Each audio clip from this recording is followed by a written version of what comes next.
اللهم صل على محمد وآل محمد. الشیطان اللعین الرجیم. بسم اللہ الرحمن الرحیم. الحمد للہ وکفی وسلام علی عبادہ الذین اصطفی.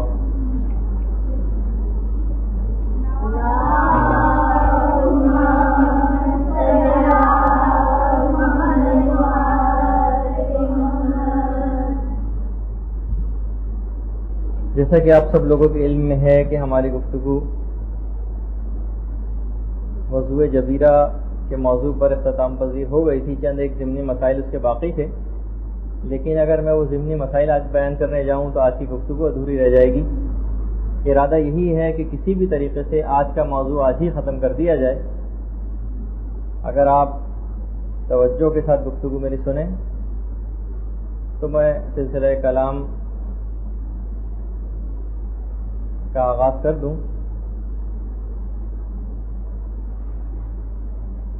دیکھیے، شاہراہ زندگی پر ہمارا سفر جاری ہے اور تقریباً یہاں پر موجود جتنے بھی لوگ ہیں وہ اپنے سفر زندگی کا ایک عمومی اعتبار سے اگر ہم دیکھیں تو آدھا سفر طے کر چکے ہیں. سفر آخرت کے قریب سے قریب تر ہوتے چلے جا رہے ہیں. بہت طویل ایک منزل طے کرنی ہے اور زیادہ راہ بہت تھوڑا حاصل کیا ہے. اب جب کہ ہم نے فیصلہ کر لیا ہے، آپ بھی اتنی محنتوں مشقتوں کو برداشت کر کے اور شدید ترین اس گرمی میں آپ یہاں پر تشریف لائی ہیں، یقیناً اس کے پیچھے ایک جذبہ اور ایک محرک ہے، علم دین اور قرب پروردگار. تو جب فیصلہ کر ہی لیا ہے ہم نے کہ اس راہ پر آگے سے آگے بڑھنا ہے، تو آخر کون سا ایسا طریقہ کار اختیار کیا جائے کہ ہم مرضی پروردگار کو مکمل طور پر حاصل کر لیں. اپنے ہم شب و روز کیسے اس انداز سے گزاریں کہ بس جس کے آخر میں فقط کامیابی ہی کامیابی ہو. آپ کے سلیبس میں ایک ٹاپک تھا شب و روز کیسے گزاریں. وہی میں نے کہا کہ جیسے کہ ہم سب فیصلہ کر چکے ہیں کہ بس اب تو اس منزل پر آگے سے آگے ہی بڑھنا ہے، لیکن اس فیصلے کے باوجود بھی کچھ لاہے عمل ہمارے سامنے واضح نہیں. بہت سے لوگ چاہتے ہیں کہ وہ نیک زندگی گزاریں، اسلامی احکامات کے مطابق زندگی گزاریں، لیکن اپنے روٹین لائف اسٹائل جو ان کا ہے اس میں کیسے ان اسلامی باتوں کو شامل کریں. اس کا ایک بہت ہی ہلکا سا خاکہ، میں پھر کہہ دوں کہ ظاہر ہے کہ میں کوئی آپ کو کوئی جامع پروگرام نہیں دے رہا، آپ کو ایک خاکہ آپ کے سامنے آج پیش کروں گا کہ جو دنوں رات ہمارے گزر رہے ہیں اس کو کس انداز سے آپ ایسا بنائیں کہ بس کہ آگے آپ کو کچھ نظر آنے لگے، کچھ امید کی کرن کہ بس اب اس میں کوئی کامیابی ہم کو مل سکتی ہے. جیسے کہ میں نے کہا کہ وقت بہت تھوڑا رہ گیا ہے، سفر آخرت کے حوالے سے منزل قریب سے قریب تر آتی جا رہی ہے. ہر گزرنے والا سیکنڈ اور لمحہ ہم کو قریب کر رہا ہے اس منزل سے. تو کیوں نہ اس تمام کی جو ہم شب و روز ہمارے گزر رہے ہیں ان کو کس انداز سے ایسا ڈھال لیں کہ بس پھر ہمیں زیادہ فکر مندی کی ضرورت نہ رہے اور شارع مقدس نے جو طریقہ بتایا ہے بس اس کے مطابق زندگی بسر ہو جائے. اب آپ کو اس پروگرام کے اندر اپنے مطابق اپنی زندگی اپنی لائف اسٹائل کے مطابق اس میں چیزیں ایڈ کرنی پڑیں گی، نکالنی پڑیں گی، جو بھی آپ کے سامنے آپ کی خدمت میں پیش کرنے والا ہوں. دیکھیے، کچھ اعمال تو ایسے ہیں جو آپ کو روز انجام دینے، روز. کچھ اعمال ایسے ہیں جو ہفتے میں ایک مرتبہ بھی ہو جائیں تو مسئلہ نہیں ہے. آپ کے پاس چارٹ ہونا چاہیے کہ ایک ہفتے میں کم سے کم ایک دفعہ بھی آپ نے کر لیا تو ذرا آپ کو اطمینان ہو جائے. کچھ اعمال ایسے ہیں جو کم سے کم ایک ماہ میں ایک دفعہ ہو جانے چاہیے. کچھ چیزیں آپ کو ایسی کرنی ہیں جو کم سے کم ایک سال میں ایک دفعہ ہو جائیں، اور کچھ اعمال یقیناً ایسے بھی ہیں کہ جو پوری زندگی میں بھی ایک دفعہ ہو جائیں. جیسے کہ ایک دفعہ میں نے بہت پہلے ذکر کیا تھا کہ جتنے بھی ہمارے مستحبات ہیں ان سب کا ہماری روحانیت کے اندر کوئی نہ کوئی حصہ ہے. فار ایگزامپل اگر 10 لاکھ مستحبات ہیں بالفرض اور آپ نے 9,99,999 مستحبات پہ عمل کر لیا اور ایک رہ گیا عمل ہونے سے، تو آپ کی روحانیت کے اندر وہ ایک والی کمی پھر بھی باقی رہ جائے گی. تو بہرحال وہی ہے کہ آپ کو اپنے اس پروگرام کے اندر بہت سی چیزیں داخل کرنی ہیں جو ان میں سے آپ کے مزاج کے مطابق نہ ہو، آپ ان کو نکال بھی سکتی ہیں. تو سب سے پہلے ہم کچھ ایسی چیزوں کا میں آپ کو صرف یاد دہانی کے لیے تذکرہ کرتا جا رہا ہوں کہ جو آپ کو روز انجام دینی. اگر اپنی روحانیت کو آپ کو قوی کرنا ہے، زیادہ راہ کو زیادہ سے زیادہ حاصل کرنا ہے، سفر آخرت کی کچھ تیاری کرنی ہے، تو تیاری کے اندر سمجھیے کہ سب چیزیں شامل ہیں. جو روز آپ کو انجام دینی ہے اس کے اندر ایک چیز آپ سب سے پہلے شامل کریں. دیکھیے، مستحبات ہماری زندگی میں کافی زیادہ شامل ہیں. یہ مجالس، یہ ماتم، یہ مرثیے جس کی اور نوحے جس کی بھی تھوڑی دیر پہلے آواز آ رہی تھی، بڑے اہم ترین ثواب کے کاموں میں سے ایک چیز ہے. لیکن جو واجبات ہیں ان کی اپنی اہمیت اپنی جگہ برقرار ہے. ایسا ہی ہے کہ آپ مستحبات کو انجام دیتی چلی گئیں اور واجبات اپنی جگہ باقی رہے، قضا واجبات. تو بس وہ ہوگا کہ جو کہ جیل میں جو ایک گلاس دی جاتی ہے نا، بس وہ، لیکن جیل پھر بھی مقدر ہوتی ہے آدمی کا، اگرچہ وہاں مختلف سہولیات موجود رہتی. تو بہرحال انسان کام ایسا کیوں کرے. تو قضا واجبات کے اندر سب سے پہلی چیز، خاص طور پر خواتین کے اوپر نمازیں مردوں کی نسبت کچھ زیادہ واجب رہتی ہیں. بلوغ کی عمر کی مدت کم ہونے کی وجہ سے، مقصد یہ ہے کہ مرد سے پہلے عمر کے اعتبار سے جلد بالغ ہو جاتی ہیں، اور جو ابتدائی دور ہوتا ہے اس میں بہت زیادہ خواتین کی نمازیں رہ جاتی ہیں. تو قضا نمازوں کا آپ کوئی اپنا ایک کم سے کم کا شیڈیول بنائیے، اور روز آنا، چاہے آپ فجر کی پڑھیں، کوئی ایک نماز، ایک دن کی نماز، آدھے دن کی نماز، اس طریقے سے آپ اپنے شیڈیول میں شامل کیجیے. مستحبات بڑھتے چلے جائیں، واجبات اپنی جگہ ایز اٹ از برقرار رہیں. یہ اسلام اس کو نہ مانتا ہے اور نہ تسلیم کرتا ہے، نہ تقاضا کرتا ہے. جب بھی اکثر لوگ پوچھتے ہیں کہ نماز شب جو 11 رکعت کی نماز ہے، اگر اس کی جگہ ہم اپنی قضا نمازیں پڑھ لیں تو علماء تمام مراجع کا فتویٰ ہے کہ جی ہاں، اس کا ثواب زیادہ ملے گا، ثواب بھی زیادہ، اور اب ایک قضا واجب بھی آپ کا اپنے سر سے اتر جائے گا. تو سب سے پہلے تو چیز، اچھا میں اس کے تفصیلات میں نہیں جا رہا، میں صرف پوائنٹ بتاتا آپ کو گزر رہا ہوں. قضا واجبات میں سے سب سے پہلے جو نماز ہے، کہ ضرور آپ کے روٹین ڈیلی جو آپ کی زندگی ہے اس میں چاہے ایک ہی قضا نماز کیوں نہ صحیح. اور جیسے کہ مہاراجا نے لکھا بھی ہے، اور خاص طور پر امام خمینی نے لکھا ہے کہ ایک دفعہ آپ نے سفر کا آغاز کر دیا، قضا واجبات اپنے اتارنے شروع کر دی، اور اس دوران خدا نخواستہ موت واقع ہو گئی، تو اب جو جتنی بھی قضا چیزیں آپ کی باقی رہ گئی ہیں وہ پروردگار عالم اپنے لطف و کرم سے معاف کر دے گا. لیکن اس پہ آ جانا ہے آپ کو. تو پہلی چیز تو ہو گئی یہ. دوسری چیز ہے جو آپ کو روز پڑھنی چاہیے، روز کرنا چاہیے، وہ ہے دعائے عافیت. جتنی مصیبتیں، تکالیفیں، پریشانیاں، بلائیں، آفتیں مومنین کے اوپر نازل ہوتی ہیں، مولا امیر المومنین کے ماننے والے ہونے کی بنا پر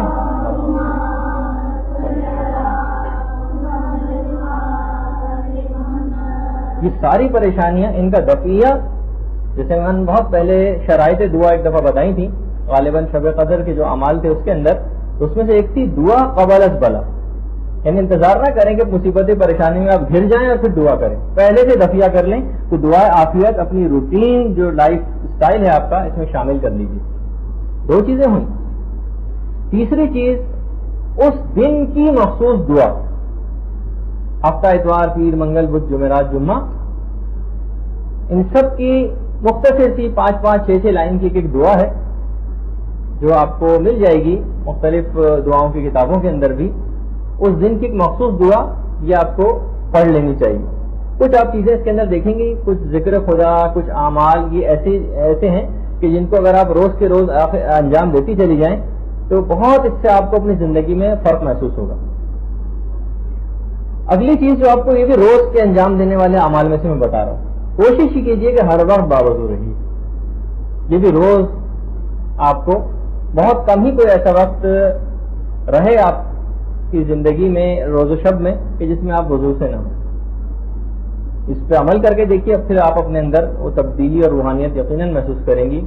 الوضو علی الوضو نور علی نور, جیسے میں نے ایک دفعہ پہلے بھی ذکر کیا تھا, تو اس کے اندر ایک نورانیت ہے.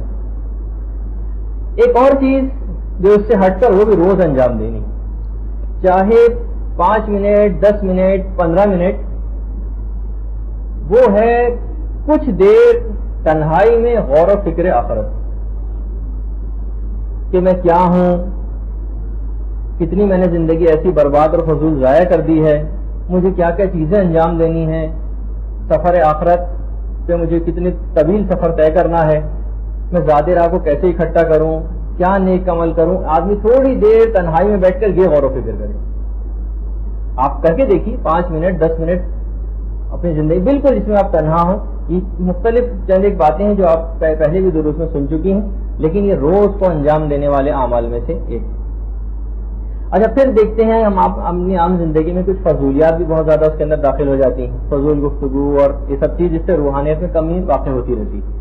تو وہ جو میں اس سے پہلے ذکر کر چکا ہوں ایک دفعہ, وہ کفارہ سبحان ربک رب العزت عما یصفون وسلام علی المرسلین والحمد للہ رب العالمین, جو قرآن کی قائد تھی, کہ کفارہ ہے ان تمام فضول اور عام گفتگوؤں کا. حرام گفتگو نہیں, حرام گفتگو کے لیے تو آپ کو توبہ کرنی پڑے گی, کسی غیبت کی ہے اور چغلی کھائی ہے کسی کی, اور دیگر زبان کے جو حرام کام ہے اس میں اگر زبان کو استعمال کیا تو الگ مسئلہ. بالکل عام اور مباح گفتگو جو ہوتی ہے, اس سے بھی یہ زیورات کے متعلق, کپڑوں کے متعلق اور فلاں چیز کے متعلق جو فضول اور عام گفتگو ہوتی ہے, اس سے بھی روحانیت میں کمی واقع ہوتی ہے. تو یہ عام گفتگو کفارہ بتایا گیا کہ اگر آپ نے یہ پڑھ لیا تو آپ کی جو روحانیت میں کمی واقع ہونی تھی وہ کمی فوراً اس آیت کو پڑھنے سے پوری ہو جائے گی. اس کا میں پہلے بھی ذکر کر چکا ہوں. صدقہ روز کی عام زندگی میں اس کو شامل کیجیے. باقاعدہ آپ کے پاس لسٹ ہونی چاہیے اور پھر روزانہ آپ اس کو ٹک کرتی جائیں کہ آپ نے جو روز اعمال انجام دینے والے اعمال جو تھے وہ انجام دیے یا نہ دیے. اس کے علاوہ کچھ مالی واجبات ہیں. اچھا دیکھیے, کچھ تو وہ عبادی واجبات ہیں جن میں سے میں نے صرف فقط ابھی تک نماز کا تذکرہ کیا. کچھ مالی واجبات بھی, خمس, جب آپ خمس کے یقیناً آپ کو پڑھا دیے گئے ہوں گے اب تو, خمس کے جو فقہی مسائل ہیں کہ عام زندگی میں کس طریقے سے خمس واجب ہو جاتا ہے. اور زیادہ تر میرا اس میں مشورہ آپ کو یہ ہے کہ آپ عام طور پر روزانہ 5 روپے 10 روپے 2 روپے 3 روپے جتنے بھی آپ کی حیثیت ہے اس کے مطابق کچھ نہ کچھ نکال کے بعنوان خمس یا رد مظالم کی جو واجبات والی جو چیزیں ہیں اس کو نکال کے آپ الگ کر دیا کریں. ایک ساتھ نکالیں گے تو ہو سکتا ہے کہ ذرا طبیعت پر گرا گزرے. تو یہ جو چھوٹی موٹی رقومات ہیں یہ بھی آپ نکال کے بعنوان خمس کی, پتہ نہیں مجھ پہ کیونکہ مسائل سے میں مکمل طور پر واقف نہیں ہوں, کن چیزوں پر خمس واجب ہو کن پر نہ ہو, اور روز آخرت میں پکڑی جاؤں, تو کیوں نہ عام زندگی میں کوئی ایسا طریقہ کار جس سے آپ کی گردن پہ مالی واجبات نہ ہو. حق امام اور حق سادات اپنی گردن پر اس طریقے سے لے کر جانا اور پھر یہ سوچنا ہے کہ آپ کوئی روحانی منزل طے کر سکیں گی, بہت مشکل کام ہے. تو عام زندگی میں بھی کوشش کیجیے, چاہے اوور خمس دینا پڑ جائے تو کیا مسئلہ ہے, کوئی مسئلہ نہیں, لیکن یہ معاملہ وہ نہ رہے کہ کچھ گردن پر چیز باقی رہ جائے. اچھا, اس کے علاوہ ایک چارٹ ہے, وہ ہے محاسبہ نفس کا چارٹ. کوشش تو وہ کیجیے کہ وہ گناہ کبیرہ کی جو فہرست 100 کے قریب آپ کی خدمت میں پیش کی گئی تھی اس کو چارٹ کی صورت میں بنائیے اور دیکھیے روزانہ کہ آپ نے کتنے وہ گناہ کیے. محاسبہ نفس وہ چیز ہے جس کو بھی روز کرنا چاہیے. روز سونے سے پہلے ایک چارٹ ہو جو آپ کی ٹیبل پر, آپ کے سرانے یا کسی ایسی جگہ پر جہاں کسی کی پہنچ نہ ہو, آپ اس کو نکالیں اور روزانہ آپ نکال کر اس کو اپنے آپ کو ٹک کیجیے اور دیکھیے کہ آج کی کیا صورتحال رہی ہے پورے دن. جس طریقے سے علماء لکھتے ہیں کہ تاجر روزانہ اپنا حساب کتاب کرتا ہے کہ آج کیا کمایا اور کتنا میں نے خرچ کیا, بالکل اسی اعتبار سے آخرت کے لیے آپ نے آج کیا کمایا ہے اور کیا اپنے ہاتھ سے کھویا ہے گناہ کر کے، تو اس کی بھی فہرست آپ کے پاس ہونی چاہیے. یہ بھی روز کے اعمال انجام دینے ہیں آپ کو، ان کے اندر یہ چیز محاسبہ نفس بھی شامل ہے. اس کے علاوہ جس کا اسلام آپ سے روز تقاضا کرتا ہے وہ ہے تلاوت قرآن. میں اضافہ کروں گا تلاوت قرآن بمائے تفسیر. کوشش یہ کیجیے کہ اگر کسی بھی اعتبار سے تفسیر نمونہ بھی کی کوئی جلد خرید سکتی ہوں تو خرید لیجیے، اور نہیں خرید سکتے اگر تو لائبریریز کے اندر دستیاب ہے، آپ وہاں سے ایک ایک جلد لے کر بھی، یعنی کوشش کیجیے چاہے ایک آیت ہی کیوں نہ پڑھے لیکن معنی مطالب کو سمجھ کر. تو تلاوت قرآن بامائے تفسیر یہ روز کی روٹین لائف کے اندر شامل ہونا چاہیے، چاہے 5 سے 10 منٹ ہی کیوں نہ صحیح. اچھا، علم دین 24 گھنٹے کا انسان دن گزارے، اور پھر جیسے جیسے اکثر بیچارے جو بوڑھے حضرات ہوتے ہیں، ہم نے دیکھا ہے کہ علماء جب بیان کرتے ہیں مختلف اپنے دروس میں صورتحال، تو لوگ باقاعدہ اپنا سر پکڑ کر روتے ہیں کہ پوری زندگی بالکل فضول ہو گئی، ضائع ہو گئی، نمازیں ساری برباد ہو گئی جتنی پڑھی ہیں، روزے کچھ غلطیوں سے بیکار ہو گئے، حج جو انہوں نے کیے وہ باطل ہو گئے، صرف اس وجہ سے کہ علم دین، یعنی عمل تو انجام دے رہے تھے لیکن علم کے بغیر. تو علم دین جب تک آپ صحیح طور پر حاصل نہیں کریں گی تو ماشاءاللہ آپ لوگ تو خیر حاصل کر رہی ہیں، لیکن ایسا نہ ہو کہ سلسلہ بس یہاں سے مدرسے سے فارغ التحصیل ہونے کے بعد سلسلہ رک جائے. عام زندگی میں کم سے کم آدھے گھنٹے روز علماء کی کیسٹ دستیاب ہیں، کتابیں موجود ہیں، مجالس ہیں علماء کی، روزانہ ان سے کثرت فیض آپ کر سکتی ہیں. اور آدھے گھنٹے کم سے کم، اس سے زیادہ کی اگر بات بنے 1 گھنٹہ کم سے کم ہو جائے تو کیا کہنا، لیکن یہ ضرور ایسا ہونا چاہیے روز. یعنی ایک بھی دن ایسا نہ ہو کہ جو علم حاصل کرنے سے آپ کا خالی رہ جائے. صرف مدرسے ہی کی حد تک اس کو محدود نہ کیجیے، عام زندگی میں بھی اس کو رائج کرنا. ایک نئی نیکی کم سے کم روز. دیکھیے میں نے کہا تھا نا جملہ کہ آپ کو اس شاہراہ پر آگے سے آگے ہی بڑھتے چلے جانا ہے. جب فیصلہ کر لیا کہ بس آپ آگے جانا ہے تب آپ کو آگے ہی جانا ہے. ایک نئی نیکی آپ کو روز انجام دینا ہے. اب آپ جتنی بھی احادیث کی کتابیں پڑھتی ہیں آپ نکالیے کون کون سی نئی نیکی مثلا اس کے اندر بیان ہو رہی ہے. مثلا بہت ساری نیکیاں آپ کو ملیں گی کہ مثلا مومن کو مثلا شیرینی کھلانا، یہ بھی ایک نیکی. مومن سے کسی تکلیف کو دور کرنا، اس سے حال احوال پوچھنا، اس سے مسافرہ کرنا، مسافر میں گرم جوشی سے کام لینا وغیرہ وغیرہ. یہ آپ سب نوٹ کرتی جائیے اور اپنی زندگی میں ان کو ایک ایک چیز کا اضافہ کرتی جائیے. ایک تو وہ ہے کہ جو روزانہ روٹین ہو ہی رہی ہے آپ کی روٹین جو لائف ہے اس سے ہٹ کر بھی چیزوں کو شامل کیجیے، کچھ نئی چیزوں کو، ایک نئی نیکی روز. اچھا، اور اسی طریقے سے گناہوں کو بھی اپنی زندگی سے، وہ جو ہم نے کچھ طریقے ایک دفعہ کی خدمت میں پیش کیے تھے، قرآن و احادیث کے اندر ان تمام تذکروں کا یا اقوال علماء کے اندر ان کا تذکرہ ہے. تو ان میں سے ظاہر ہے کہ جب تک گناہ آپ کے ساتھ لگے رہیں گے نا، جب تک ان سے پیچھا نہیں چھوٹے گا. کچھ تو میں نے اس وقت بتائی تھی، اور آج اس میں ایک اضافہ میں اور کر دوں ایک نئی چیز کا. وہ یہ ہے کہ جو آیت تفسیر آپ بار بار پڑھتی ہیں نا، انما یرید اللہ لیذھب عنکم الرجس اہل البیت ویطہرکم تطہیرا.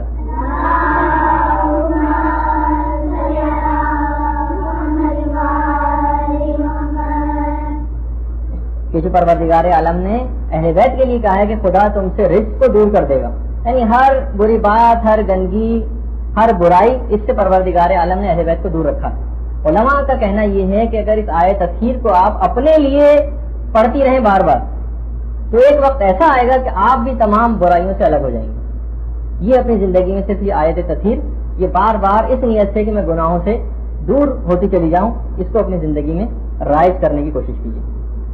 اچھا دیکھیے، مسئلہ ایک گناہوں کے اندر یہ ہوتا ہے، اور آپ نے بھی اس کا کیا ہوگا مشاہدہ اپنی زندگی میں، کہ عزم آپ نے اکثر کیا ہوگا کہ اب میں گناہ نہیں کروں گی، لیکن پھر گناہ ہو جاتے ہیں.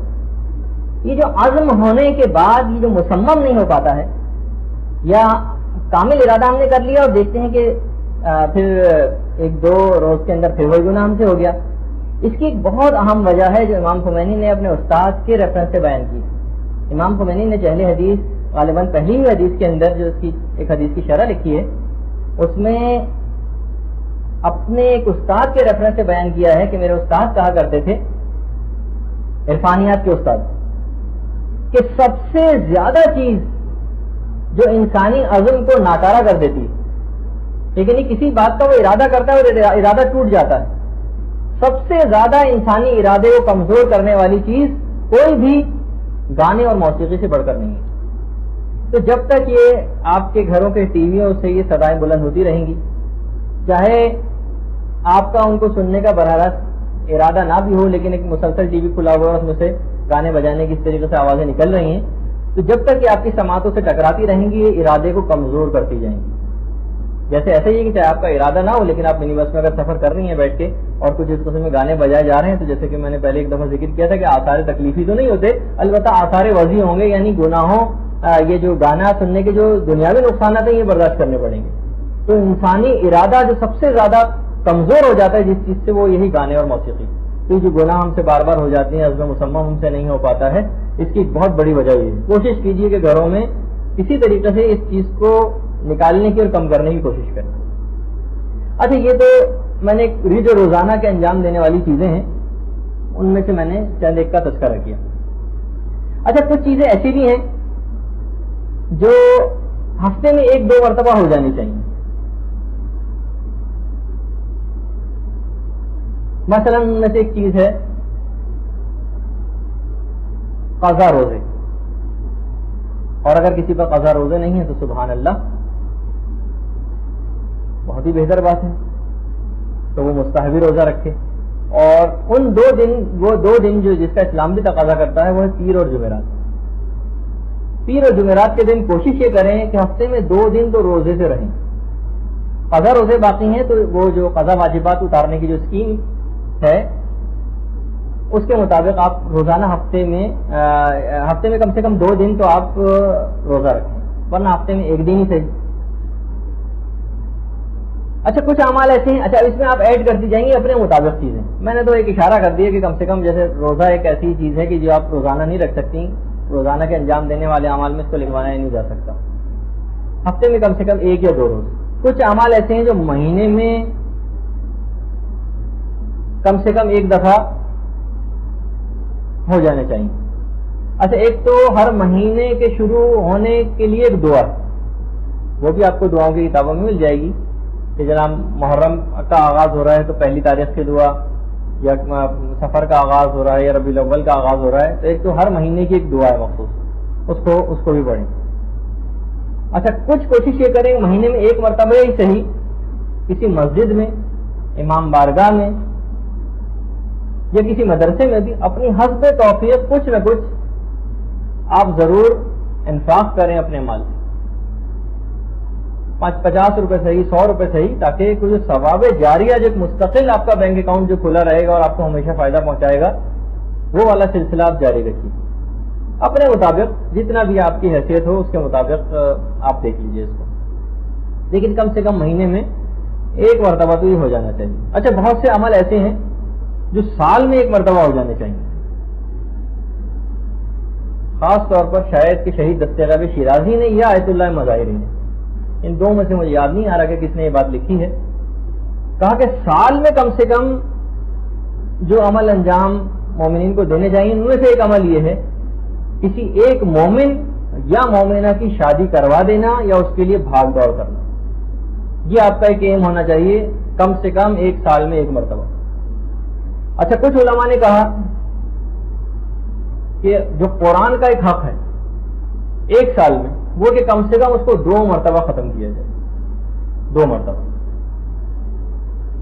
اچھا، اگر کوشش کریں کہ ہمارے ترجمے و تفسیر کے تاکہ سمجھ کے بھی تو پڑھیں نا کہ کچھ مزہ بھی آئے کہ اس کے اندر کیا تعلیمات ہیں، انسان اس کے مطابق عمل کرنے کی بھی کوشش کرے. یا جب سال میں کم سے کم 1 دفعہ، بلکہ کہا جاتا ہے کہ زندگی میں بھی 1 دفعہ ہو جائے، وہ ہے نماز جعفر طیار. بہت سے لوگ تو ایسے مومنین ہیں جو روز بھی اس کو پڑھتے ہیں، لیکن بہرحال اب آپ خود ہی چارٹ بنائیے کون سی کس طرف آپ کی طبیعت زیادہ راغب ہوتی ہے، کیونکہ طبیعتیں اس سلسلے میں مختلف ہیں اور پروردگار عالم کی طرف پہنچنے کے ہزاروں، لاکھوں، کروڑوں، اربوں رستے ہیں. ضروری نہیں کہ سارے لوگ ایک ہی رستے سے پروردگار کی طرف جائیں، مختلف طریقے ہیں. کسی نے مثلا علم دین کو پکڑ لیا، اس کے ذریعے بھی خدا تک پہنچ سکتا ہے. کچھ نے خدمت خلق کو لیا، کچھ نے رفاع عام کے کام لیے، کسی نے کوئی کام لیا، کسی نے کوئی کام لیا، کچھ نے دعاؤں اور ذکر ہی کو پکڑ لیا. تو بہرحال مختلف طریقے ہیں پروردگار عالم تک پہنچنے کے، لیکن کوشش کریں کہ سب کا احاطہ کر لیں تو کسی نہ کسی راستہ تو آپ کو ایسا ملے گا جس سے پروردگار عالم تک پہنچا جا سکے. اچھا، کچھ تو یہ تو ہے میں نے چیزیں ایسی بتائیں کہ جو روز آپ کو انجام دینی چاہیے، کچھ ہفتے وار، کچھ مہینے وار، کچھ ایک سال میں، کچھ زندگی میں بھی ایک مرتبہ. اچھا، کچھ اہم اقدامات آپ کو گھر میں بھی کر لینے چاہیے. ان میں سے ایک چیز یہ ہے کہ کوشش کریں، یہ جو آپ کو یہاں سے بھی کتابیں ملتی ہیں، آپ کی پہلے سے بھی کچھ کتابیں اپنے پاس ہوں گی مطالعے کے لیے، ان کتابوں کو آپ ایسا گھر کے اندر ڈسٹریبیوٹ کریں کہ تقریباً ہر جگہ نظر آئیں. گھر میں رہنے والے افراد کی پہنچ بھی ان تک رہے، اور کوئی مہمان بھی آنے والا ہے تو ان تک اس کی بھی پہنچ ہو سکے. ڈرائنگ روم میں، بیڈ روم میں، سرہانے، جس جگہ اخبار رکھے جاتے ہیں وہاں ہر جگہ ہی ہونی چاہیے. کہ یہ جو بے رغبتی کتابوں سے اس حد تک بڑھ گئی ہے اور لوگ بالکل بھی اس طرف راغب نہیں رہے مطالعے کی، بلکہ دینی کتابوں کے متعلق اب یہ ہے ہوتا جا رہا ہے کہ بھائی اس میں لینگویج بڑی مشکل ہوتی ہے جو ان کو سمجھ نہیں آتی. تو وہ سمجھنے کی وجہ، نہ سمجھنے کی وجہ یہ بھی ہے کہ اس کا مطالعے کا شوق ہی نہیں رہا. بہت سے چیزیں ایسی ہیں کہ جو ابھی تک ہم پڑھتے ہیں لیکن بہت سے الفاظ ہمارے لیے نئے ہوتے ہیں، لیکن بار بار کثرت مطالعہ کے باعث وہ زبان کی مشکل آسان ہوتی چلی جاتی ہے. تو اسی وجہ سے ہمیشہ کتاب کو بند کر کے رکھ دینا کہ بہت مشکل ہے، تو یہ بڑی خراب بات ہے. کوشش کریں کہ لوگوں میں پڑھنے کا شوق دوبارہ بیدار ہو سکے. اچھا، ایک اور چیز جو علماء نے خاص طور پر کہی ہے کہ گھر میں تاکہ جو بچے ہیں اور دیگر لوگ ہیں ان کو اس بات کا احساس دلانے کے لیے ائمہ معصومین کے جو ایام ولادت ہے اس میں کم سے کم ایک شیرینی، مٹھائی یا کوئی ایسی چیز کہ جس سے پتہ چلے کہ ہاں آج امام کی ولادت کا روز ہے، یا خوشی کسی کیفیت ہو گھر کے اندر، بچوں کو پتہ چلے کہ ہاں کوئی خاص خصوصی دن ہے. یہ بہت سی چھوٹی چھوٹی چیزیں آپ کو ایسی ترکیبیں گھر میں کرنی پڑیں گی کہ جس سے خود بخود بھی تربیت ہوتی رہتی. تو ایک تو چیز یہ ہے. دوسرا ایک اور چیز جس کا آپ کو خیال رکھنا ہے جو سفر آخرت کی تیاری کے لیے انتہائی اہم ہے، وہ ہے وصیت نامے کی تیاری. آپ کے کورس سلیبس میں ایک چیز شامل تھی، اب پتہ نہیں کہ وہ کور ہوئی یا نہیں ہوئی. اگر ہو پائی تو شاید اب اتنا وقت کم رہ گیا ہے کہ شاید وہ نہ ہو سکے، تو کسی اگلے کورس میں اس کو شامل کرنے کی کوشش کریں گے. وہ ہے وصیت نامہ کیسے لکھا جائے. وصیت نامے کے معنی یہ نہیں ہوتے کہ میری فلاں جائیداد اور فلاں چیز وہ اس کو دے دی جائے، اس کو دے دی جائے. یہ وصیت نامے کے متعلق صرف لوگوں کا کانسیپٹ یہ ہے. وصیت نامہ کیسے لکھا جائے، اس میں کیا کیا چیزیں ہونی چاہیے، یہ خود تقاضا کرتا ہے کہ اس کی باقاعدہ ایک کلاس ہونی چاہیے. تو بہرحال یہ بھی ایک ایسی چیز ہے اہم اقدامات میں سے تیاری کے کہ یہ ضرور ہونا چاہیے. اچھا، پھر ہاں وہی میں نے کہا نا کہ اس کے لیے ایک واقعی کلاس چاہیے، اور کوشش کریں گے کہ اگر یہ ابھی تک کسی نے نہیں بیان کیا ہے تو آئندہ کسی اس میں آ جائے درس میں. جی اچھا، اب یہ تو میں نے کچھ ایک عمومی قسم کی تھوڑی بہت گفتگو کی ہے. اب دیکھیے صبح کا جو آغاز ہوتا ہے، یعنی اب ایک دن مثال کے طور پر کل سے آپ کو یہ سوچنا ہے کہ میں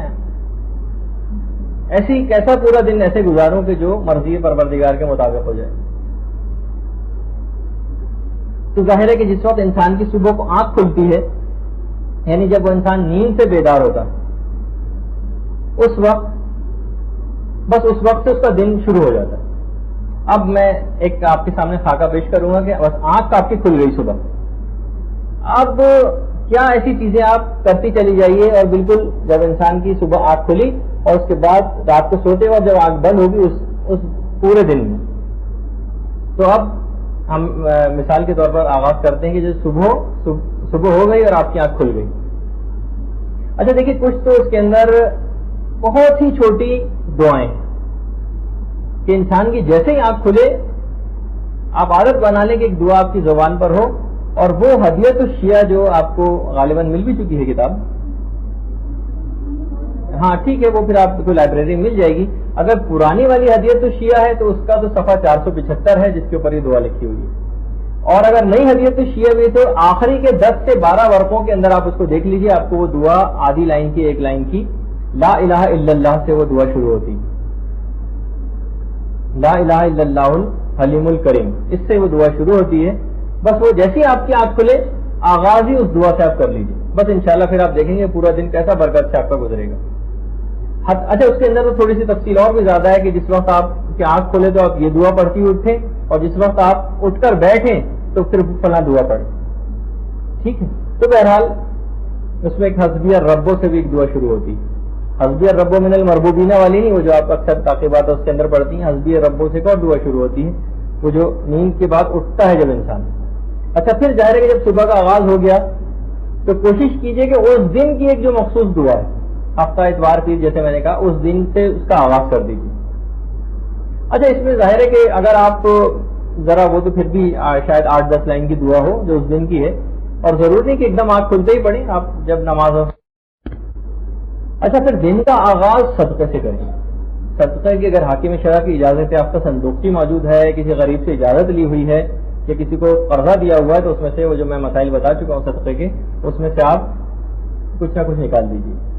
دن کا آغاز صدقے سے کریں، بس اس کے بعد دن میں جتنی مصیبتیں، تکلیفیں، پریشانیاں، آلام، مصائب جو آنے تھے وہ سب انشاءاللہ ٹل جائیں گے، اور آغاز ہی آپ نے اس حکم اسلامی سے کیا.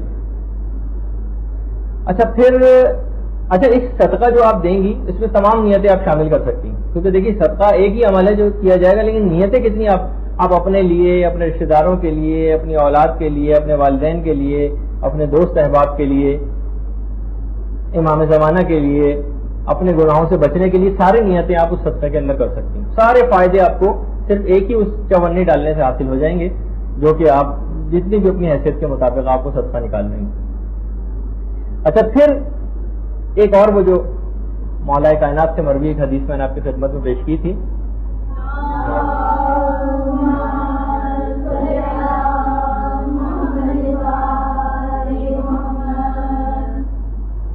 کہ جو شخص بھی روزانہ صبح کے وقت سورہ توحید اور سورہ انا انزلناہ کی تلاوت کرے گا، سورہ توحید اور انا انزلناہ کی تلاوت کرے گا، تو شیطان اس روز خواہ کتنا ہی زور کیوں نہ لگائے اس سے کوئی گناہ نہ کروا سکے گا. تو یہ بھی روزانہ کے صبح کے اعمال کے اندر یہ چیز شامل ہے. اچھا پھر اس کے بعد نماز فجر جو عام ترین فریضہ ہے وہ آپ کو انجام دینا ہے، اور نماز فجر کی تعقیبات میں خاص طور پر تسبیح جناب فاطمہ الزہرا کو فراموش نہ کیجیے گا. اور فراموش کوئی کرتا بھی نہیں ہے مومن، لیکن ایک خاص چیز جو ہمارے استاد محترم نے بالکل بلکہ اب سے کچھ دن پہلے ہی اپنی مولانا صادق حسن صاحب قبلہ نے کہ ابھی جتنی بھی ٹارگٹ کلنگز کراچی کے اندر ہوئی ہیں ان میں صاحبان پرفیکٹ کلرز نے ان کو آ کر ہٹ کیا تھا اور ان کے بچنے کا کوئی امکان نہیں تھا، لیکن پھر بھی وہ لوگ بچ گئے. تو جب ان سے باقاعدہ پوچھا گیا، ذاتی تحقیق کی گئی، تو تقریباً سب نے ایک ہی جواب دیا کہ وہ اپنی حفاظت کے غرض سے تسبیح جناب فاطمہ الزہرا سلام اللہ علیہ کو پڑھا کرتے تھے.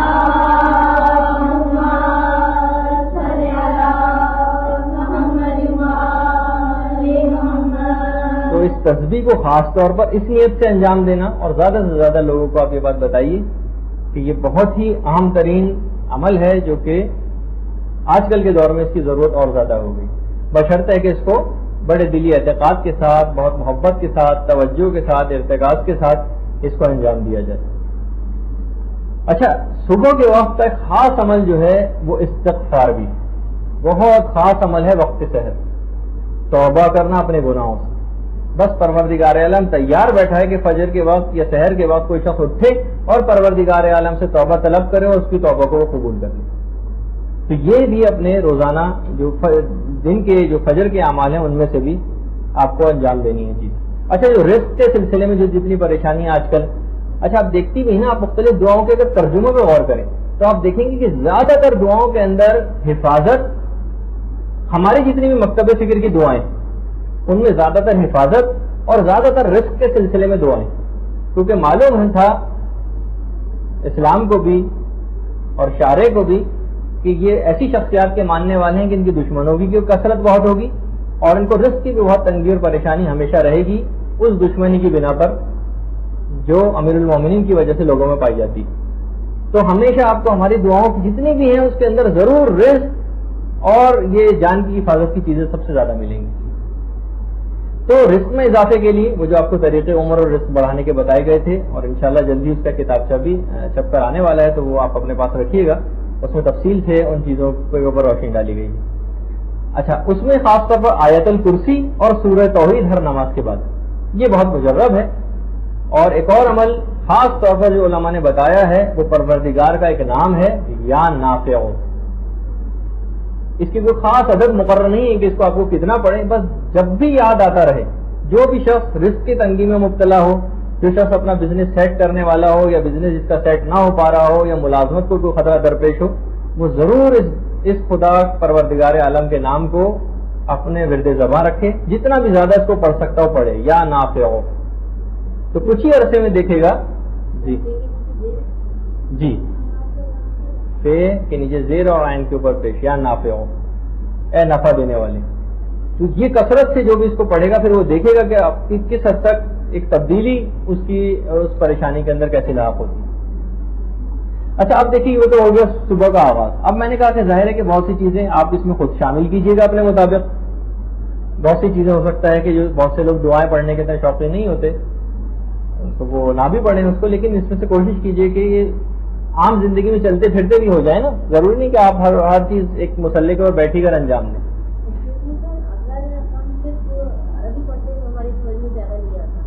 جی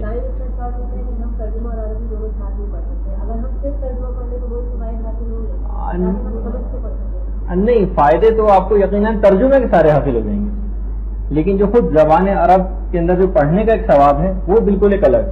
جس طریقے سے قرآن کی جو آیتیں یا سورے آپ کو زبانی یاد ہیں ان کا اپنی جگہ ثواب ہے، لیکن دیکھ کر پڑھنے کا ثواب اور زیادہ ہے. تو وہ بہرحال اتنا حصہ ضرور کم ہو جائے گا اگر آپ نے وہ عربی نہ پڑھی. لیکن عربی بھی پڑھیں، کوئی اتنا ضروری نہیں کہ آپ بہت زیادہ پڑھیں. مختصر صحیح قلیل عمل ہے، لیکن ذرا کانکریٹ بنیادوں کے اوپر اگر وہ ہو اور عمل کی نیت سے پڑھا جائے اور سوچ سمجھ کی ہو تو وہ زیادہ ثواب دلوائے گا. اچھا اب ظاہر ہے کہ جب آپ نے اس کے بعد، خیر ابھی میں بہت سی چیزیں حذف کر رہا ہوں کہ ناشتہ کیسے ہونا چاہیے آپ کا. اچھا پھر اس کے بعد ظاہر ہے کہ آپ کو نکلنا ہے گھر سے، یا تو ملازمت کے لیے نکلنا ہے، یا اگر مرد حضرات ہیں انہیں اپنے کاروبار کے لیے نکلنا ہے، یا طالب علم ہیں تو ان کو اپنے اسکول اور کالجز کے لیے نکلنا، گھر سے بہرحال نکلنا. تو ایک تو چلیں وہ آغاز آپ نے اگر صدقے سے صبح کر دیا تو اب بھی کافی ہو جائے گا، ورنہ آپ گھر سے نکلنے سے پہلے ضرور صدقہ دیں. گھر سے نکلنے سے پہلے چاروں قل پڑھ کر نکلیں اپنے اوپر، اور اکثر روایتوں کے اندر تو 10 مرتبہ سورہ توحید پڑھ کر نکلیں، یا مثلا آگے پیچھے دائیں بائیں اوپر نیچے سورہ توحید دم کر کے نکلیں. سواری کے اوپر بیٹھتے وقت سبحان الذی سخر لنا ھذا وما كنا له مقرنین جو آپ کو سب کو یاد ہوگی، وہ بیٹھتے وقت ضرور اس دعا کو پڑھیں. اچھا سفر جو بھی کسی جگہ آپ کو جانا ہے، 15 منٹ 20 منٹ 25 منٹ بس میں، وین میں، گاڑی میں جو آپ کو درکار ہوتے ہیں، اس ٹائم کو بھی ضائع نہ کریں. اس کے اندر بہت ساری ایسی چیزیں ہو سکتی ہیں، مثلا ذکر خدا ہو سکتا ہے، تسبیح ایک آپ پوری درود کی پڑھ سکتی ہیں اس دوران، ذکر خدا کر سکتی ہیں. یہی یا نافع مثلا ابھی آپ کو بتایا، پروردگار کے ناموں میں سے یا لطیفو ہے، ساری مشکلات اور پریشانیاں دور کرنے کے لیے وہ بھی بہت مجرب ہے. کوئی بھی ایسی چیز، یا درود کی ایک تسبیح یہ آپ پڑھ سکتی ہیں دوران سفر. اچھا اب جس وقت انسان جا رہا ہے اپنی منزل کی طرف بس میں گاڑی میں بیٹھ کر، تو علماء نے ایک چیز کہی ہے کہ سفر کے دوران جتنے بھی مناظر آپ کی آنکھوں سے گزریں گے ان سب کو نگاہ عبرت سے دیکھتی جائیے، اور یہ سوچئے کہ جب میں نہیں تھی تب بھی یہ مناظر تھے، اور اب میرے مرنے کے بعد میں نہ رہوں گی اور لوگ ایسے چلتے پھرتے نظر آئیں گے، تو کیوں نہ میں اس جگہ کو آباد کروں جہاں مجھ کو ہمیشہ رہنا. ہر چیز کے اندر نگاہ عبرت. کسی بھی جگہ اگر آپ پکنک پہ بھی کہیں جاتی ہیں، کسی بھی خوشی کو کوئی بہت بڑی خوشی آپ نہ سمجھیے. اول تو یہ جتنی خوشیاں ہماری زندگی میں ہیں، علماء کا کہنا یہ ہے کہ یہ اصل میں خوشیاں ہی نہیں، یہ صرف فقط تکلیف رفع ہوتی. مثلا بیٹا بہت عرصے ماں سے جدا تھا، اب وہ ملاقات ہو رہی ہے، گمشدہ بچہ مل گیا ہے، تو اب وہ جو ماں کو خوشی ہوتی ہے وہ خوشی نہیں، وہ تکلیف رفع ہوئی ہے جو بچے کے گم ہونے سے ہوئی. شدید آپ کو پیاس لگتی ہے، آپ پانی پیتی ہیں، بڑی فرحت آپ کو ملتی، یہ خوشی نہیں ملی، یہ لذت آپ کو نہیں ملی، یہ تکلیف رفع ہوئی ہے جو پیاس کی وجہ سے آپ کو ہو رہی تھی. یا بھوک کا بھی ایسا ہی معاملہ ہے اور دیگر خوشیوں کا بھی. تو یہاں کی کوئی خوشی تو خوشی ہی نہیں ہے، یہاں کی کوئی لذت ہی نہیں ہے، وہ سب عالم آخرت کے مخصوص. تو کیوں نہ اس جگہ کو انسان آباد کرے جہاں ہمیشہ اس کو رہنا ہے. تو اس سفر کے دوران بھی مسلسل نگاہ عبرت سے چیزوں کو دیکھیے. اچھا علماء نے ایک چیز اور کہی ہے کہ جب بھی آپ کبھی گھر سے باہر نکلیں تو 2-3 چیزوں امور کا اہتمام کر کے نکلیں. ایک تو امر وہی ہے جو میں نے بہت پہلے جب گفتگو ہوئی تھی ہماری نگاہ ڈالنے کے مسائل پر، اس وقت میں نے ایک چیز بتائی تھی کہ جب بھی انسان گھر سے نکلے تو علماء کے جملہ ذرا ہے تو ثقیل، آج کی گفتگو میں کوئی ثقیل لفظ استعمال نہیں ہوا تھا لیکن اب پھر آ گیا وہ، کہ فقط عدم نظر ہی کافی نہیں ہے بلکہ قصد عدم نظر بھی ضروری ہے۔ خالی یہ نہ سوچے کہ بس میں نامحرم کے اوپر نگاہ نہ ڈالوں گا یا نہ ڈالوں گی، گھر سے قصد کر کے نکلی، خالی عدم نظر کافی نہیں ہے بلکہ گھر سے نکلتے وقت قصد عدم نظر ضروری، اور پھر جب آپ گھر لوٹ کر واپس آئیں تو دیکھیں گے اس پہ کتنا عمل ہوا۔ دوسری چیز کہ یہ گھر سے آپ کو دروازے کے پاس تھوڑی دیر کے لیے رک جائیے اور عہد کر کے نکلیے دل میں کہ میں جھوٹ، غیبت، الزام تراشی، عیب جوئی اور فضول، فحش اور بیہودہ گفتگو سے باز رہوں گی جس جگہ بھی جا رہے ہیں، اسکول میں، کالج میں، نوکری کی جگہ پر، بزنس یا کاروبار کے لیے۔ اور پھر آ کر دیکھیں گھر میں کہ اس چیز کے اوپر آپ نے کتنا عمل کیا۔ دیکھیے جب تک یہ چیزیں عمل کی صورت میں آپ لائیں گے، پتہ آپ سب کو ہے، معلوم سب آپ کو ہے کہ یہ سب چیزیں نہیں ہونی چاہیے، لیکن جب تک ایک باضابطہ پلان کی صورت میں ان کے اوپر عمل نہیں ہوگا، جب تک کہ آخر بھی اس کا عمل ہوگا کب؟ عمر تیزی سے گزر رہی ہے، میں نے کہا نا کہ شیطان تاک میں بیٹھا ہوا ہے، ملک الموت ہمارا انتظار کر رہا ہے، سفر آخرت بہت قریب آ چکا ہے اور پھر بھی انسان غافل رہے۔ خیر، تو یہ حالت سفر۔ اچھا، پھر جس جگہ آپ روزگار کی جگہ پر یا مثلا جس جگہ نوکری کر رہی ہیں اس جگہ پر یا مثلا تعلیم کی جگہ پر یا کسی بھی جگہ جہاں آپ پہنچ گئی، خاص طور پر وہ افراد کے جو ملازمت یا کاروبار کے لیے نکلتے ہیں ان کے لیے تو خاص طور پر کہ وہ اس روزگار کی جگہ پر جا کر سورہ واقعہ پڑھ لیں، سورہ واقعہ اور آیت الکرسی، اور وہاں بھی کوشش یہ کریں کہ فضول لغو گفتگو، فحش کلامی اور ان سے اپنے آپ کو بچایا جائے۔ اور اچھا جب پھر ابھی اس کے اندر اور بھی چیزیں آ سکتی ہیں، وہ آپ اپنے مزاج کے مطابق شامل کر کے دیکھیے گا۔ دیکھیے ٹائم مینجمنٹ ایک ایسی چیز ہے جس پر ویسٹرن کنٹریز میں بہت کتابیں لکھی گئی۔ دن ہر ایک کے پاس وہی 24 گھنٹے، لیکن بہت سے لوگ انہی 24 گھنٹوں کو استعمال کر کے کہاں سے کہاں پہنچ جاتے ہیں، اور بہت سے لوگ اسی ٹائم سب کے پاس بالکل برابر۔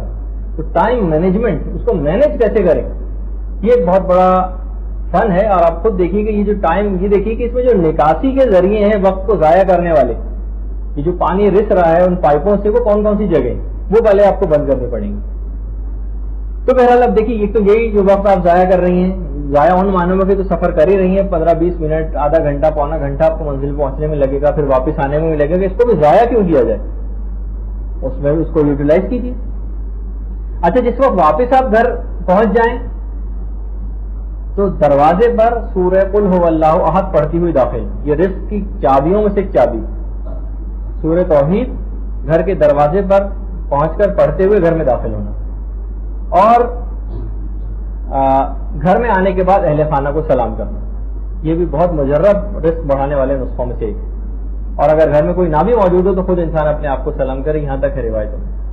خیر اس کے بعد ظاہر ہے کہ گھر میں وہی میں نے کہا کہ آپ کو روزانہ پڑھنا بھی ہے، مطالعہ بھی کرنا ہے، تو مطالعہ کرنے سے پہلے بھی کوئی بھی چیز آپ پروردگار عالم سے دعا کریں کہ آپ کو اس مطالعے پر عمل کرنے کی توفیق نصیب ہو۔ ایک تو چیز یہ ہے۔ اچھا دوسری چیز آپ کو یہ دیکھنی ہے کہ جب مطالعہ آپ نے کر لیا تو 2-3 چیزیں آپ کو اپنے اندر چیک کرنی پڑیں گی کہ آپ کے ایمان اور تقوی میں کتنا اضافہ ہوا، گناہوں سے دور ہونے کا جذبہ کس قدر بیدار ہوا ہے، اور اس مطالعے کے نتیجے میں اس مطالعے پر عمل کے لیے آپ نے کیا اقدام کرنے کا سوچا۔ اگر آپ نے صرف فقط پڑھا، اس کے بعد کتاب بند کر کے رکھ دیا اور اس کے بعد چلتے بنی وہاں سے، تو اس کا کوئی نتیجہ، کوئی چیز حاصل نہیں ہو پائے گی آپ۔ تو ہمیشہ آپ کو یہ دیکھنا ہے کہ ایمان و تقوی میں کتنا اضافہ ہو رہا ہے آپ کے، اس مطالعے کے نتیجے میں گناہوں سے دوری کا کتنا جذبہ پیدا ہو رہا ہے، یا اس مطالعے پر عمل کرنے کے لیے آپ نے کیا پروگرام چارٹ آؤٹ کیا۔ اچھا پھر اس کے بعد آپ کو نمازیں پڑھنا ہے۔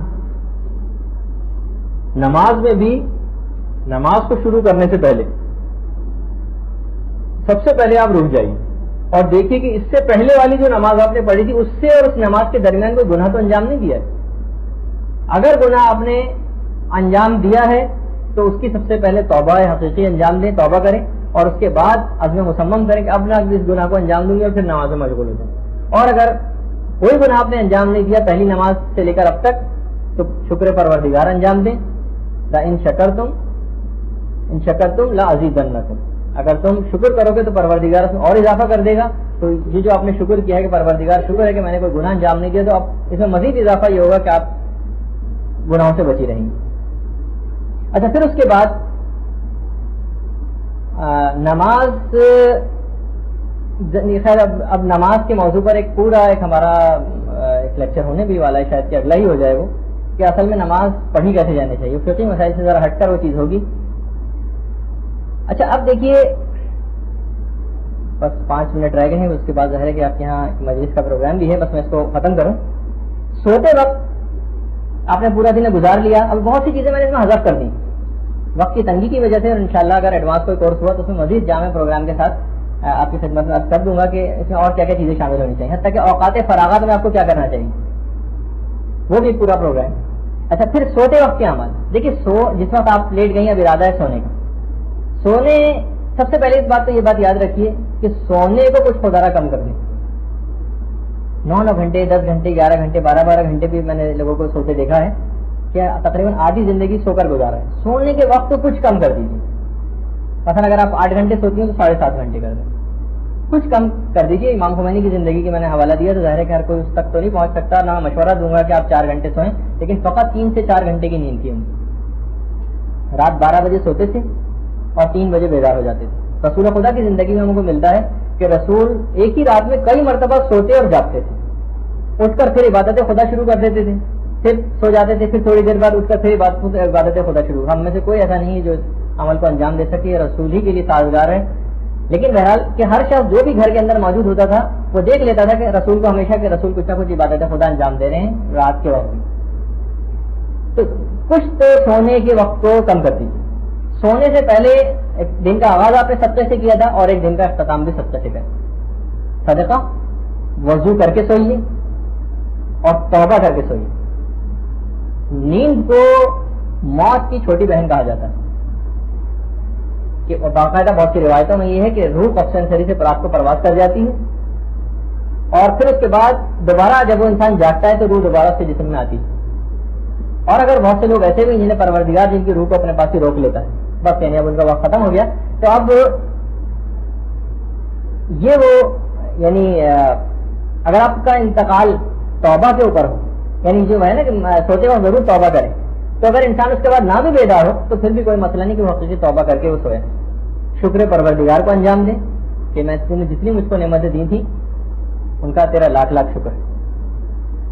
اچھا، پھر اس کے بعد سونے سے پہلے ایک چیز کی بڑی تاکید ہے کہ نماز شب کے اٹھنے کے لیے اور نماز فجر کے وقت اٹھنے کے لیے قرآن کی ایک آیت پڑھے، تو اگر کوئی آیت پڑھ لے تو اتنی مجرب ہے کہ چاہے کتنی ہی کم دیر کے لیے وہ کیوں نہ سوئے، مثلا رات کے 2 بجے بھی اگر آپ سوئیں اور فجر کو معلوم ہے کہ اٹھنا بہت مشکل ہو جائے گا، تو لوگوں نے تجربہ کر کے دیکھا ہے سورہ کہف کی آخری آیت، قل انما انا بشر مثلکم یوحی الی، یہ آپ سورہ کہف کی آخری آیت، یہ ضرور آپ اگر اپنی عادت ڈال لیں گی پڑھنے کی تو نماز شب کے لیے بیدار ہونا اور نماز فجر کے لیے بیدار ہونا کچھ مشکل نہیں۔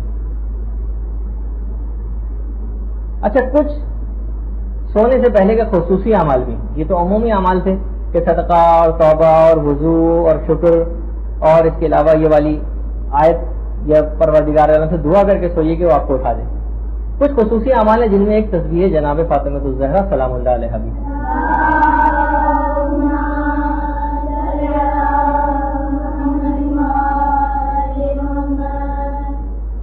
3 مرتبہ سورہ قل هو اللہ احد پڑھ کر سونا پورے قرآن کی تلاوت کا ثواب دلوا دیتا ہے، اور الحمد کو تو فقط 1 مرتبہ پڑھنے سے بھی پورے قرآن کی تلاوت کا ثواب ملتا ہے سونے سے پہلے۔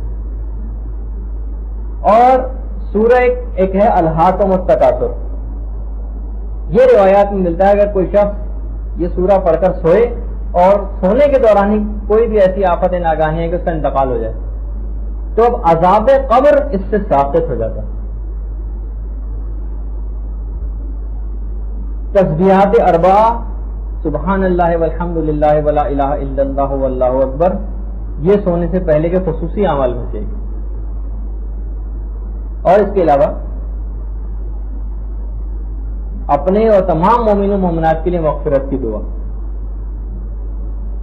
ایک تو وہی استغفر اللہ ربی واتوب الیہ، یا مثلا ربنا اغفر لی بھی آپ پڑھ سکتی ہیں، اور بلکہ اگر اردو میں بھی آپ یہ دعا پڑھ لیں کہ پروردگار مجھ کو اور تمام مومن و مومنات کو بخش دے۔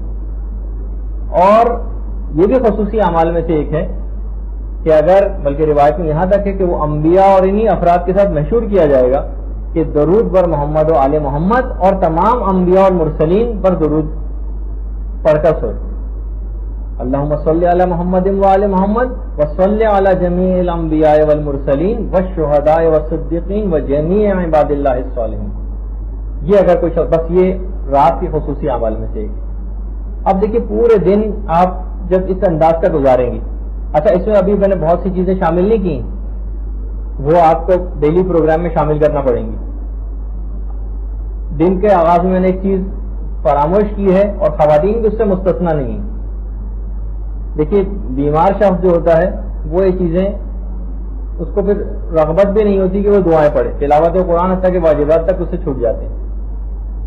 ایکسرسائز، جسمانی ورزش یہ مردوں کے لیے بھی اتنی ضروری ہے، عورتوں کے لیے بھی اتنی ضروری ہے۔ دن کا آغاز کچھ نہ کچھ ایسی ایکسرسائز، کوئی ایسا طریقہ کار، واک پہ اگر جانا آپ کے لیے ممکن نہیں ہے تو گھر میں اگر ٹریڈ مل یا کوئی جاگنگ مشین یا کوئی آپ جمع کر کے کسی اعتبار سے لے لیں، قسطوں کے اوپر بھی چیزیں مل جاتی ہیں، گھر کی چھت کو بھی آپ استعمال کر سکتے ہیں، یا کچھ نہ کچھ ہلکی پھلکی گھروں کے اندر بھی ورزشیں آپ کتاب خرید کر بھی دیکھ سکتی ہیں، کیونکہ جب انسان صحت مند رہے گا تو ہی ان تمام چیزوں کے اوپر عمل کر سکے گا۔ بیمار شخص وہ نہیں عمل کر سکتا ان چیزوں پر۔ تو بہت سی چیزیں، اچھا اس کے اندر بہت سے یقیناً اوقات فراغت کے اندر کھیل کود بھی شامل ہیں، کچھ آؤٹنگز بھی شامل ہیں، مہینے 2 مہینے میں ایک مرتبہ پکنک کا پروگرام بھی اس میں شامل ہے۔ مقصد کہنے کا یہ کہ آپ کو ایسا ایک جامع پروگرام ترتیب دینا پڑے گا کہ زندگی کا ایک لائف سٹائل بنانا پڑے گا کہ آخر مجھے کس انداز سے گزارنا ہے۔ ابھی مثلا اسکولوں کی چھٹیاں ہو رہی ہیں 1.5-2 مہینے کی بچوں کی، ان کے لیے کیا تربیت کے حوالے سے کیا پروگرام ہونا چاہیے۔ آپ میں سے جو شادی شدہ ہیں اور بچوں والیاں ہیں ان کے لیے اپنا بچوں کی تعلیم و تربیت کے لیے، جو غیر شادی شدہ ہیں ان کے اپنے چھوٹے بہن بھائی ہیں ان کے لیے، اگر ان کے بہن بھائی کسی کے نہیں اتنے چھوٹے تو اور خاندان کے اور لوگ ہوتے ہیں 2 3 4 5 بچوں، یعنی کسی بھی اعتبار سے بچوں کی تربیت کے الگ اس میں پروگرام ہونا چاہیے۔ تو ابھی میں نے کہا نا، میں نے آپ کے سامنے صرف ایک معمولی سے خاکہ پیش کیا، ابھی سمجھیں کہ یہ 1% بھی نہیں ہے کہ اس ٹائم کو آپ کو مینج کیسے کرنا ہے، حتیٰ کہ اپنی ان عبادتوں کے ثواب کو بڑھاتے کیسے چلے جانا ہے۔ جیسے اکثر تاجر حضرات سوچ رہے ہوتے ہیں کہ میں اس جگہ پیسہ رکھواؤں گا تو مجھے کتنا پروفٹ ملے گا، اور اس وہ والا سرٹیفکیٹ خرید لوں گا تو کیا ملے گا، اور اگر اس کے بجائے میں فلاں جگہ پہ انویسٹ کروں یا فلاں جگہ پہ کاروبار کروں تو کتنا ملے گا۔ تو وہ ججمنٹ کرتا ہے کہ اس میں ثواب مجھ کو زیادہ ہے، پھر ثوابوں کو ڈبل ٹرپل اور 100 گنا اور 1000 گنا بڑھانے کے طریقے کیا ہیں کہ عمل وہ ایک ہی آپ انجام دے رہی ہیں لیکن آپ نے 1000 گنا اس کا ثواب بڑھا دیا، 1,00,000 گنا اس کا ثواب بڑھا دیا، اس کے بھی طریقے ہیں۔ تو بہرحال اس میں کچھ ایک تذکرہ کہ سفر آخرت کی تیاری کیسے کرنا ہے، شب و روز کیسے گزارنے ہیں، اس کا ایک خاکہ سا بہت ہی معمولی میں نے آپ کی خدمت میں پیش کیا۔ اس میں بہت سی چیزیں بھی شامل ہو سکتی ہیں۔ تو آج کی حد تک ہماری گفتگو اختتام پذیر ہوئی۔ السلام علیکم ورحمۃ اللہ۔